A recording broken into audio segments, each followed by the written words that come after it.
it's little things like that. Like I never told him. I don't even let my mom be in my recruiting process because it's weird nowadays. So just like little things like that stood out to me because like it's more of like, oh, he cares about me first, like regardless of like how good I am or how good I could be or like stuff like that. Sometimes you go to these big programs and for every Evan Neal, there's another 5-star who, hey, what does he do now? Or is that the biggest difference you notice with Coach Deion, like the personable nature? I mean, you're talking about Coach Day and Nick Saban and Dan. These are great recruiters, great coaches, but it sounds like Coach Deion is just a little bit more personable with you. He's really about the person first. That's really why I chose him. He's about you. He's about the person first, and he wants to develop you into a man. And for my mom, that's the biggest thing. Just just being a man and just knowing that like whatever you say, like you stand on that, like just little like principle things. So that kind of stood out to me the most in my recruitment process. You waited a little bit to sign, create a little bit of drama. Yeah. What was kind of what was really the reason why you elected to wait and obviously weigh some of your options down the stretch? Just make sure that decision that I was making was the right one. Because once I signed that paper, there's no going back. Like you cannot go back. I think very few people have signed a paper and been able to go back. So just making sure I made the right decision. Dot my cross my X's, dot my T's. I think I said it wrong. I don't know the same. Still a young guy, but things like that. Just making sure I made the right decision and I felt comfortable about it. Jordan, who was second for you? Who was the school other than Clemson? That's a very good question.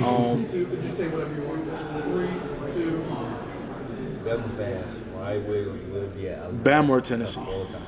Bamor, Tennessee. Was Maryland even in it at the end? There was all this talk about the Terps trying to flip you at the 11th hour, Coach Loxley doing what he does with the MD guys. Was Maryland really a contender there? Maryland definitely had a good real shot, but sometimes it's like is staying home the best thing for me?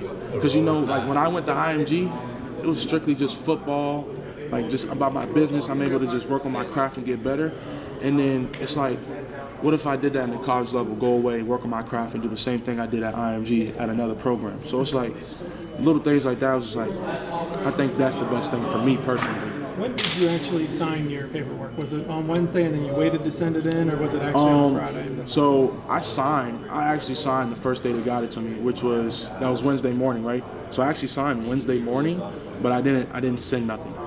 What did Deion say to you that said, this could actually be something?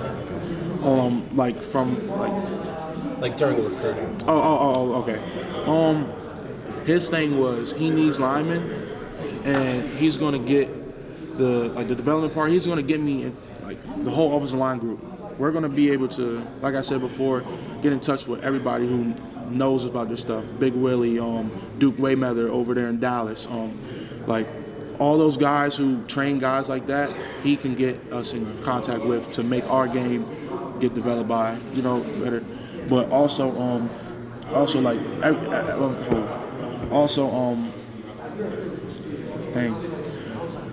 the development within everyday school life. That's what most people were telling me. Even though you can go to all these trainers, what about every day when you're with the coach every day? Well, Phil Loha, I might say his name wrong, but Coach Phil, he done it at every level. OU, coached by Bill B. Everybody say Bill B the best. He got coached by Bill B and 12-year vet.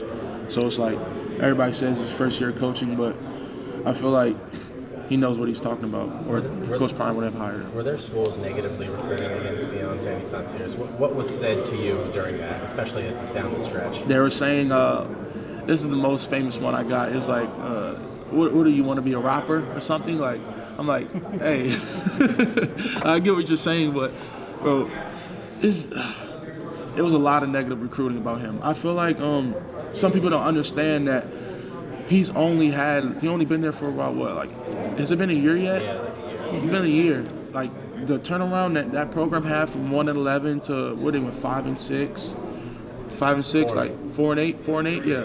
To that, it's cool. You see it, for example, Coach Napier and them staff.